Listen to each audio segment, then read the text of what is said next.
Welcome to Sheffield Live Television. I'm going to bring you the program called Aaj Ka Sabrang. In Sabrang, we will be introducing a lot of local politicians, teachers, and leaders from all walk of life. Today we have a guest who is a local Lib Dem leader, and how he has reached to this post. We will be discussing this with him, and also when he arrived in England, how did he found out the community? And we welcome our guest today. Councillor Shaffaq Sahab, welcome to the program. Assalamu alaikum, thank you. First of all, I would like to know whether you were born here or did you came from Pakistan in an early age? I wasn't born here, actually. I came with my mother to join my father, who was a resident here in the UK. So I came in April 1977. In 1977, that's a long, long time ago. A few years ago. What was your feeling when you arrived here in England? I wasn't keen to leave Pakistan, if you want me to be honest.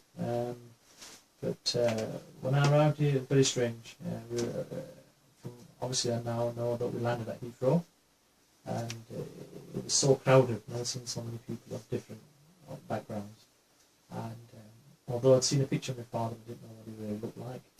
And then basically we were just greeted by some people at the airport and just taken away to a car and put into a car, and that's it. How old were you when you arrived? I was 4. So you were 4 years old. I was 5. When you arrived here, you were 4 or 5. So I reached the age of 5 when I was in the UK, but I was 4 when I arrived here. Okay, so you've come to England, you've settled with your family, and you have started to go to school, obviously. Yes. Well, I arrived. My father used to live in Tinsley, in Sheffield. Prior to that, he worked in various cities like Nottingham and Birmingham and Leeds. But that was before your arrival? Before our arrival. So we came to Sheffield, obviously still quite heavy industry around. Quite dark. I remember it being quite dark. And lots of people, and first thing I remember was being taken to school, or at least being registered to school. And not really knowing the language at all. So basically, it was being sat in a class, being talked to. The taxi used to arrive in the morning, used to take a group of us somewhere at Cliff. Don't know exactly where. And there used to be a language centre there. I used to be taught how to speak English. Right. So that's my first memory of schooling in the UK. On Cliff, there was a school, it was called Carbrook School. Was that the place? I honestly don't know. You don't remember? All I know is a black cab used to come, a group of us used to get in. Right. This very kind driver, obviously. Okay. White British driver. All I remember used to have a packet of sweets, a boiled fish shaped sweets, and used to give one each to everyone. And every day, it doesn't matter, whatever his financial situation, he used to have a bag of sweets for us all. Okay, from learning the language, then you proceeded on to further education. How far did you go? Well, it's a bit mixed bag in the sense that I attended Cllr Junior School, obviously Cllr Infants and Cllr Juniors, and then I went to Parkhouse School in the early 80s, or mid-80s you could say.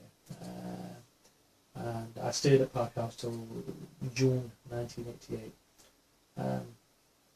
Although I was okay at college, at school, the financial situation was such in our family at the time that we couldn't afford really to go to college. I couldn't afford, my family couldn't afford to send me to college. So the options were very limited. I had to go to work. There was no choice there really. So I then went and worked for the co-op. So your first job was in the co-op? Yes, as a warehouse. Youth training scheme, so YTS it was called. Right. And I got a placement at the co-op at Hillsborough. Totally different to what I was ever used to at Tinsley. Hardly anyone any ethnic background was there. Right. It was interesting. It was different. Spent about 18 months there as on the YTS, and then the manager at the time, Mr. Richardson, he actually promoted me to sales assistant, and within a couple of years I was a training manager. So in a couple of years, yes, in co-op, you became a manager? Yeah, training manager, yes. That was very good, training manager.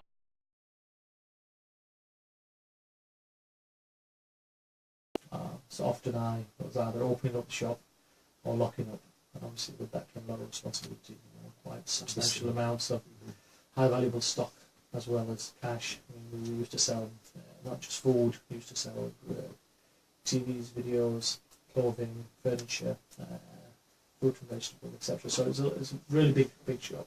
Probably about 100 odd people used to work there. Right, so that was your first job. Before you came into politics, were there any other jobs? Not really, in the sense of, well, that was the main job I had for many years. Right.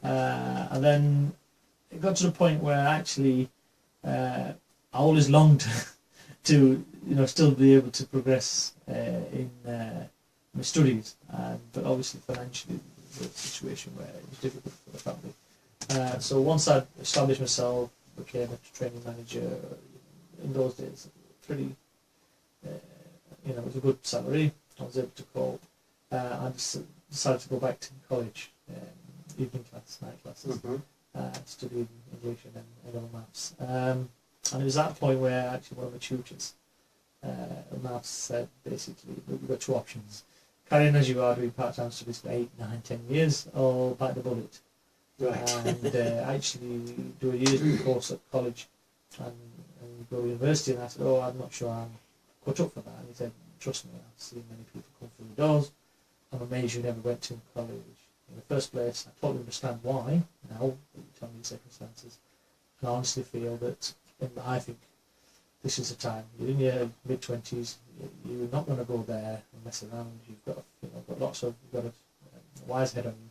And I think you should bite the bullet and take a couple of years out. I made that decision. So you took a couple of years out of the Well, I made that decision, and then I basically told the managers at the co-op that by that time I was a manager, and I had launched, I'd run a few shops, and quite a few of the managers were of a certain age, so I was the youngest amongst them all. And when I told my area manager that I was resigning, a lot of arm twisting happened. They didn't want me to go, and basically the compromise was that I would continue to work for them at weekends or whenever I could, but clearly I couldn't work full time because I wanted to concentrate on studies. Okay, when this politics came in your mind, how come that you've joined politics? After a good job. Yeah. I mean, I wasn't necessarily party political for many years. I knew politics existed. I was around when the miners' strike was happening as a child. We used to see it on the television. Obviously, the first Gulf War, so all that sort of stuff was there. My late father was kind of semi-involved in community politics as opposed to party politics, I would say. But he was good friends with Jolly Light. He was a Labour councillor in the Darnell area, and I'm sure they used to meet sometimes in the house there, in the run up to elections, etc. But I was just turned up to a Tinsley Community Forum meeting once, just turned up to complain about something. And it turned out that nobody chaired the meeting. And so what they said to me was that, could you just chair the meeting? And I said, what does that mean? He said, you just sit here, look at the audience, whoever puts their hands up, you make a note of their name and then call them out in order. Well, that's easy, I'll do that. Right. So that's what I did. And then next meeting they said, actually, can you carry on doing it? Because you were quite good at it. So you became a chairman I just by default became chairman for 8 years. Right. And in that time, worked with many councillors. Actually worked with the Labour and Liberal Democrat councillors, and obviously the MP. Did that forum lead you towards politics, or was it? It broadened my understanding in the sense that, how to get things done in your area. There was a process, and within it, there was political engagement. Clearly, I'd made no choices. I wasn't aligned to any party. I was pretty independent. I wanted to maintain that. I was also keen not to, embroil the forum into anything. So I didn't want the forum to be pro-Labour or anti-Labour or pro-Lib Dem or pro-anything. Yeah, I was always thought that they should be there to represent the people of Tinsley and their interests, and party politics was for another day. I then went to university. Through college, I got a place at Sheffield University. So I went to university in 1998. Still stayed on the forum, but eventually I realised that actually should ought to join a political party. Lots of people said to me, you join Labour, you can become a councillor very quickly. And I said, well, for me it's not been becoming a councillor, it's for me, actually looking at the political parties and being comfortable. I mean, what was the thought in your mind when you said, I want to be in politics? What was your thought? Well, I spent so much time outside the town hall trying to get decision makers to listen to us that I thought actually the time has now come to actually, rather than stand outside the town hall and shout, to actually go inside the town hall and actually be able to raise my voice and actually be the voice of the people. Because I realised there was a limit to how much I could do out there in the community, you know. So rather than influencing people, like you said, well, why don't we try to actually have a seat at the table where decisions are made, rather than always trying to find people that were in control of the council. I mean, in politics, when you join the politics, you wanted to become a politician. When election do come round in this country, people go around knocking the doors. Yes. I mean, was there any incident which encouraged you or put you Well, off? actually, I unlike some people who join and then want to be councillor the day after, I actually was a member of the Lib Dems for several years. Before you even thought? Without even I thought. Right. I was at university and I just kind of, that was fine by, you know, I just became a member, left it at that, I didn't make a big issue out of it. Obviously, the Liberal Democrats knew I was a member, but obviously people in the Labour Party didn't know I was a member. I didn't openly go out and do anything. Actually, there was one time when the Lib Dems were in control and I was leading protests against the council. Right. And I used to get a few smiles from people thinking, what on earth are you doing? And that's the representative of people. You know, I'm trying to, you know, bring their voice to your attention. And so eventually, you know, when I left university in 2001, I got approached by then the council of the area where I was in the Lib Dem council, Tony McKelly got, who actually said, look, you know, we need a candidate. Everybody wants you to join, to kind of actually stand. You know, this time has now come. So I said to them, well, if I stand then as for a council seat, what I will do is step away from the forum. I don't think it's compatible that... Right. Okay, we'll take this one from the same spot where we're going to leave it now. For a short break, we will be off for about a couple of minutes. And when we come back, we will ask the councillor how he got into the politics, real politics. And did he went around knocking the doors of the people, telling them that he's going to stand in the election, and what kind of response he got from them. See you after a short break.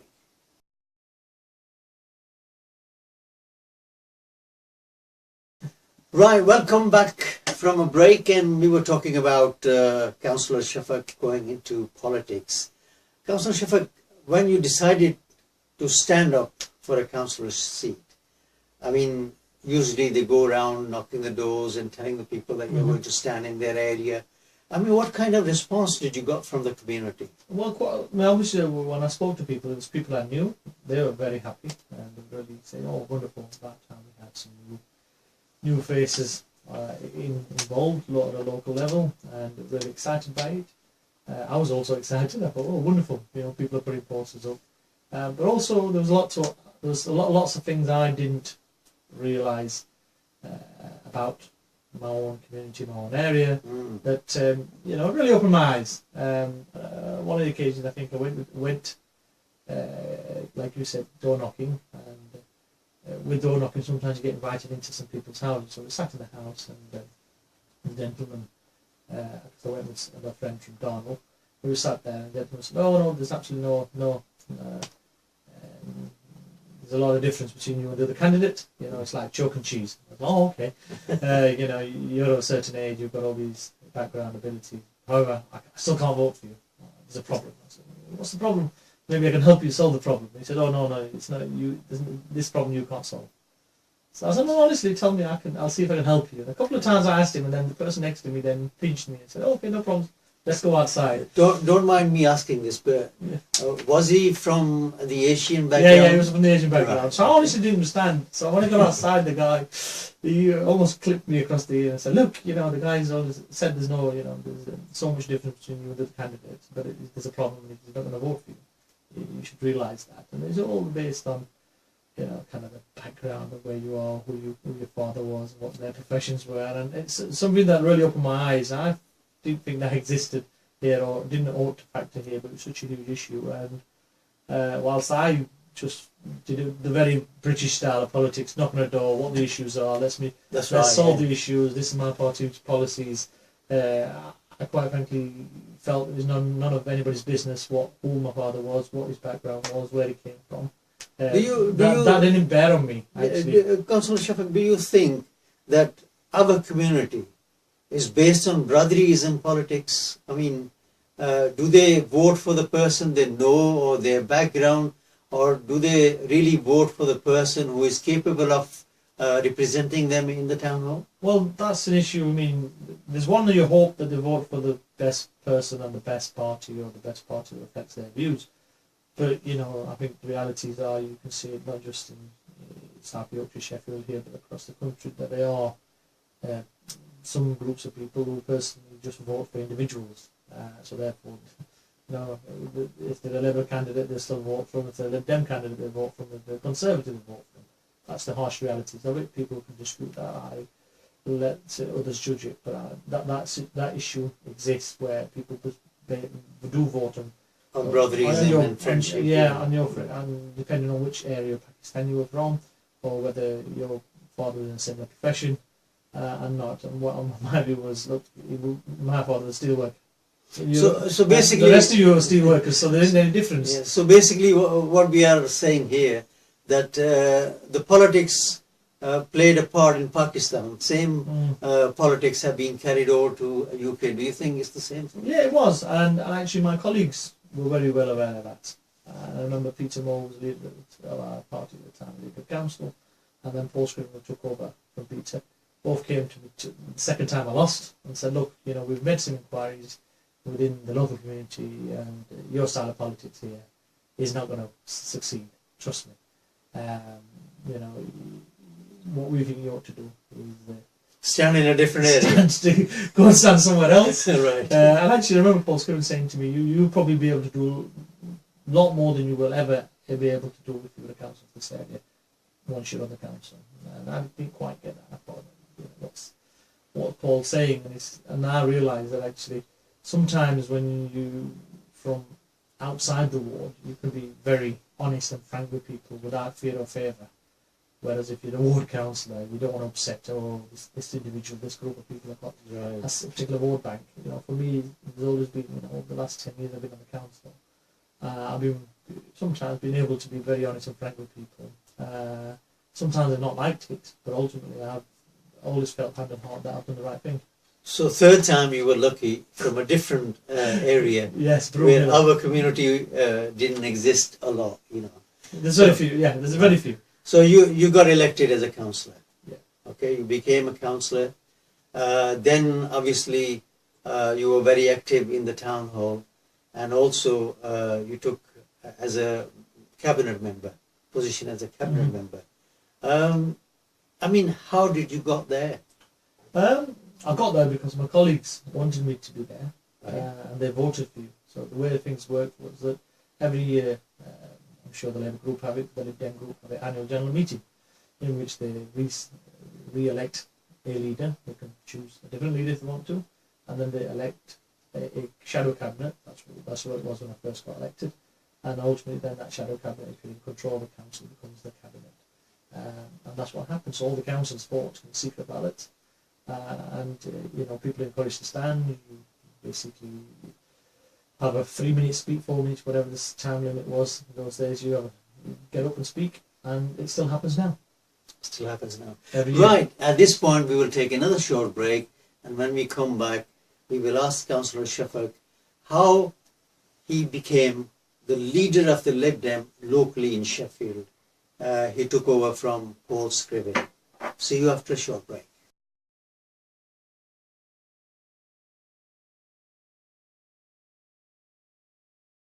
Right, welcome back after a short break, and we are talking to Councillor Shaffaq here, who's also the opposition leader, Lib Dem leader in Sheffield area, in Sheffield City Council. We were talking to him how he became interested in politics. Councillor Shaffaq, you became councillor, you became a member in the cabinet, and then you became leader of the Lib Dem in Sheffield. You know, you succeeded Paul Scriven doing that. How do you feel now? اور اب جو ہماری جو community ہے جی وہ آپ کی طرف کیسے دیکھتی ہے؟ وہ ایریاز جس میں آپ پہلے گئے تھے اور آپ کو ڈیفیکلٹی ہوئی تھی، وہ ایریاز آپ کیسے دیکھتے ہیں؟ وہ کمیونٹی کیسے دیکھتی ہے؟ کافی رسپیکٹ دیتے ہیں، سیدھی بات. اور مجھے میری یہ رائے تھی کہ لوگ الیکشن جو ہوتے ہیں نا وہ ہار جیت ہمیشہ ہوتی ہے. سو یہ نہیں کہ اگر کسی نے ووٹ ایک بار نہیں دیا تھا ان کی تو میری زندگی بھر دشمنی ہوگی. نو ایسی بات کبھی نہیں میرے ساتھ. سو میں نے یہ کوشش کی، مجھے پتا تھا جو میرے ساتھ تھے اور میرے خلاف جو تھے، لیکن I went on my way to go and talk to those people. یہ نہیں کہ ان کے لیے ووٹ مجھے دینا ہے، صرف جو اخلاقی بات ہوتی ہے، اگر کوئی ان کی ماتم ہوگی ہے یا خوشی ہے کبھی جو بھی ہے اس میں شریک ہوتے ہیں. مجھے یہ بھی تھا کہ جب میں پہلی بار کھڑا ہوا تھا، وہ جو میرے اپوننٹس تھے وہ محمد الطاف تھے اور ڈارنل سے، وہ ان کی جو عمر تھی older than me. And press والے تھے اسٹار، وہ کہہ رہے تھے وی وانٹ ٹو ڈو، آپ کی دونوں کی پروفائل کرنا چاہتے ہیں اور یہ ایسے کرتے چاہتے ہیں کہ یہ ریڈ باکسنگ رنگ ہے، اس میں یلو سائڈ ہے ریڈ سائڈ ہے. انہوں نے بہت تیار کر کے یہ باکسنگ گلو یہ لے آئے اور آپ دو کھڑے ہو جائے جسے باکسنگ پوسٹ میں لوگ میں انٹرویو دوں گا. تو یو گوٹ انڈرسٹینڈ کہ یہ جو ہے نا پاس صاحب یہ ہماری کمیونٹی کی ایلڈر، ہماری میری نظر میں یہ ایلڈرز ہے. You might work elsewhere, لیکن یہاں پر I felt deeply comfortable posing with boxing gloves. So I said, look, that's not happening. میری نظر میں یہ نہیں ہوگا. آپ بے شک ان کا انٹرویو لے لیں، آپ میرا بھی لے لیں، دونوں کو فوٹو لگا دیں اور آپ کو جو لکھنا ہے لکھ دیں، لیکن یہ جو پوز آپ چاہتے ہیں یہ نہیں ہونا چاہیے. اور اس کے بعد I regularly stayed in touch with other people who were my supporters. And over time, people, a few people say ہم نے غلطی کی تھی، آپ کو کھو دیا ہم نے. look, I'm not lost at all. میں یہیں پر ہوں، صرف you got to understand I represent دوسرا ایک علاقہ ہے، لیکن اگر یہاں کی کوئی آپ کو مثال ہے I will try my level best. لیکن اس میں لمیٹیشنز ہیں کیونکہ میں آپ کا لوکل کاؤنسل نہیں ہوں. سو یہاں لوکل کاؤنسل کی آواز ہوتی ہے، دوسرا کاؤنسل کہہ سکتا ہے یار آپ تو کسی اور کے ووٹ کے ہیں، یہاں پہ تو ناراضی کیوں کر رہے ہیں. سو یہاں کے لمٹ ہے، لیکن میں نے ہر کوشش کی ہے. یہ نہیں کہ صرف ڈانل کی، اگر برن گریف کی، ندر ایج کی، جہاں بھی کسی نے مجھے کانٹیکٹ کیا، جس سے بھی ہماری ایشیائی کمیونٹی کی نہیں کہ صرف جو ہمارے پاکستان کشمیر کے لوگ ہیں انہوں نے مجھے کانٹیکٹ کیا، میں نے ان کے لیے کام کیا. انگریز بھی کافی ہے جو پرسنلی مجھے جانتے ہیں یا پیپر میں دیکھ کے انہوں نے کانٹیکٹ کیا. آج گو آؤٹ. اچھا، کیا میں یہ سوال ایک بار پھر کرتا ہوں، پہلے بھی میں نے تھوڑا سا کیا تھا، کہ آپ سمجھتے ہیں کہ ہماری جو کمیونٹی ہے وہ کچھ ایسے بندے چن لیتی ہے جن کو ووٹ دیتی ہے جو اس قابل نہیں ہوتے کہ وہ جہاں پر آپ پہنچے ہوئے ہیں وہاں پہنچیں، لیکن پھر بھی وہ ووٹ دے کر ان کو وہاں پہنچا دیتے ہیں؟ تو آپ سمجھتے ہیں کہ جو کمیونٹی ہے اس کا یہ لاس نہیں ہوتا؟ یہ ہوتا ہے، کیونکہ اگر آپ صرف کرسی پہنچنا چاہتے ہیں اور جہاں پہنچ کے پھر آپ کے پاس کوئی ویژن نہیں ہے یا کوئی نہیں ہے کہ اس سے آگے کہاں جانا ہے، میرا ایجنڈا کیا ہوگا، میں کس طرح انفلوئنس کروں گا میں دوسرے کالج کو، صرف آپ کرسی ملنے کی بات ہے، کوئی الاؤنس لینے کی ہے. سو پھر وہ یہ آپ کی پرائرٹیز ہے. میں نے ہمیشہ کیا یہ دیکھا کہ یہ صرف جو وہاں جگہ ملنے کی نہیں بات ہے، اگر وہاں پہنچے ہوئے ہیں کچھ نہ کچھ کریں، کیونکہ یہ جو کرسیاں ہوتی ہیں یہ سدا نہیں رہتی. میں بھی کلیئر ہوں یہ میری لائف ٹائم کا نہیں یہ ہوگا. there will be a point جس طرح میرے کو وقت تھا وہاں پر بھی بہت ٹریننگ مینیجر تھا اور کافی جو مینیجر تھے بڑے بڑے دکانوں کے وہ ریٹائرمنٹ کی ایج تھے. تو سب میری طرف دیکھ رہے کہ یہ روم میں سے نیا آدمی آئے گا. and I walked away from that. جب I always said politics, the point. If you do good work in politics, people keep electing you. لیکن میرا I mean in politics دو چوائسز ہوتی ہیں، یہاں تو بیلٹ باکس کے ذریعے آپ ڈیفیٹ آؤٹ ہوتے ہیں جیسے خود آپ اس سے چلے جاتے ہیں. اور I'm very very clear کہ there will be a point where I think I've done enough. جس طرح میں فورم کا I've done enough, the Tisley forum I walked away. Similarly in politics maybe there will be a time where I may walk away or people might vote me out. Okay, one last question. Getting to where you are today, how much racism you came across? Surprisingly not a lot. Surprisingly, not a Not a lot. lot at all. Right. Okay. I remember in the 2004, the first year I was elected, the European elections, the BNP were doing quite well. And we remember looking at, Paul Scriven was there, Alan Whitehouse and the other colleague, and we were looking at the box, Broomhill, and we were struggling to find a BNP vote. So out of 13,000 people, I think there was about 60 BNP votes. Other parts of the city had substantial numbers. But in Broomhill, Crooks, all these areas, very little BNP vote. So in a sense, it wasn't that. I was nervous, I'll be honest with you. I remember speaking to Paul and others, and I said, well, I'm not sure about this. So how do you think people are going to respond? He said, look, of course there's going to be an issue. You know, your background, some people may be an issue. But the issue is going to be how you respond to that. And actually, once you start to talk to people, the fact who you are, what your background is, your faith, will not be significant at all for huge amounts of people. And I've had that encouragement, whether it's Paul Scriven or Nick Clegg and others. They've always said to me, look, you should not be put off by fear of somebody. There's always somebody's not going to like you, and quite often it might be from your own community. How are you going to deal with that? You always think you're going to get racism. Actually, racism, Brahmanism has always been much bigger for me. You could call that internal racism. I don't know, whatever you want to call it, whatever tag you want to give it. That has been a more issue for me than actually the race. And even when I've been out, when I was cabinet member, when I went to places like Stocks Boutique, the reception I got was absolutely fabulous. Nobody cared who I was. Nobody cared what my faith was. They were more interested in what I had to say. And whether I was talking about climate change, the opportunities we had with renewable energies, whether it's developing parks, So I've never encountered in politics racism. There are people who politely said, "I'm not voting for you. Not your party. I don't like your party pro-European stance." Well, that's a different thing. But nobody's actually. I've been lucky.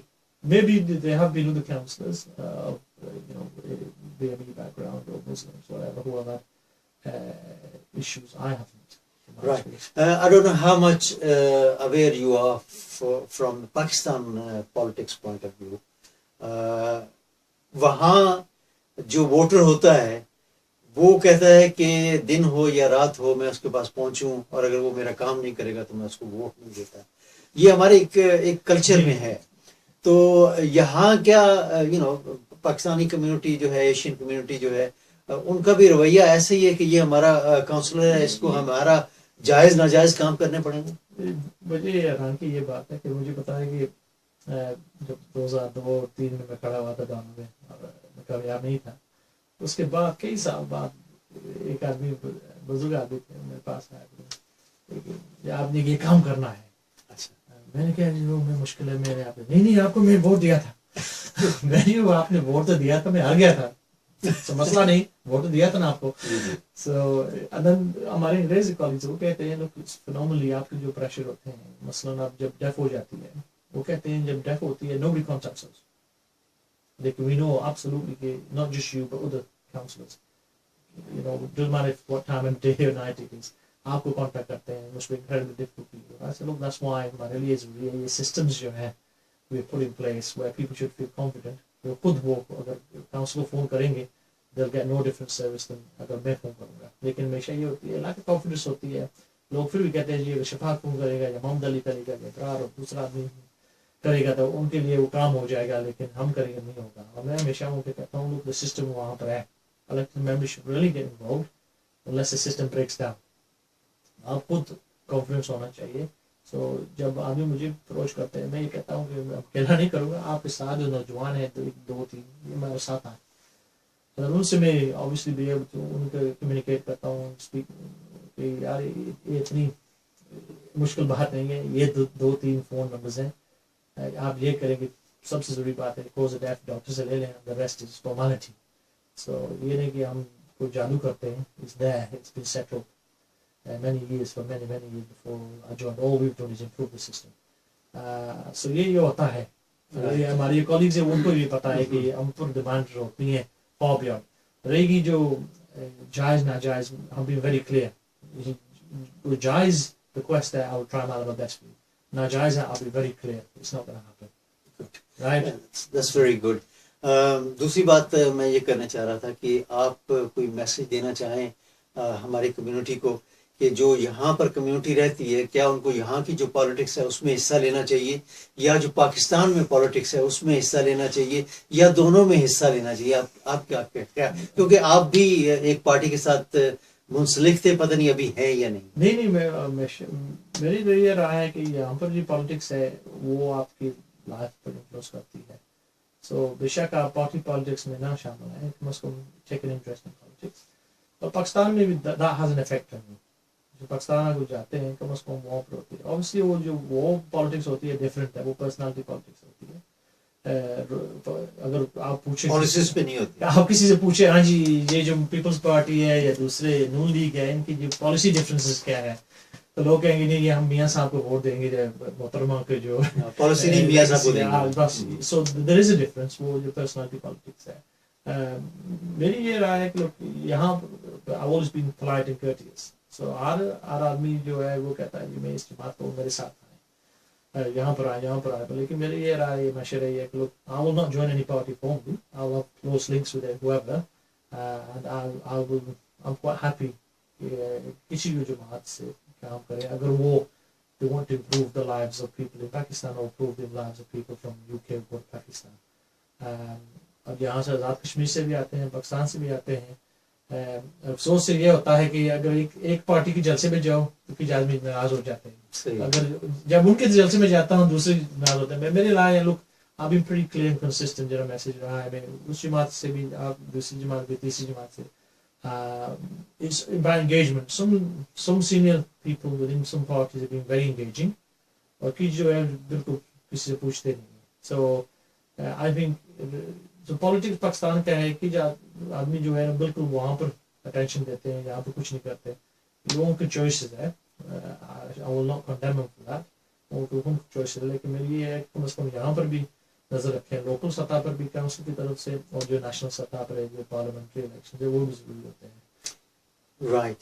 Okay, you have been listening to Councillor Shaffaq, and a clear message to our community is that you should take part in local politics as well, because it does influence on your life. اور دوسری بات یہ ہے کہ جیسے counsellor شفق نے کہا کہ جائز ناجائز جو بات ہوتی ہے اس پر آپ ضرور اپنے کونسلرز کو پکڑیں، ایم پیز کو پکڑیں. ہمارے کچھ ہاؤس آف لارڈز میں بھی لوگ بیٹھے ہوئے ہیں، ان کو آپ پکڑیں. لیکن ناجائز جو ہے، جو پاکستان کی پالیٹکس ہے، خدا کے لیے اس کو وہاں چھوڑ دیں اور یہاں کا جو سسٹم ہے اس کے تحت چلیں. Counsellor Shafaq, thank you so much for giving us time.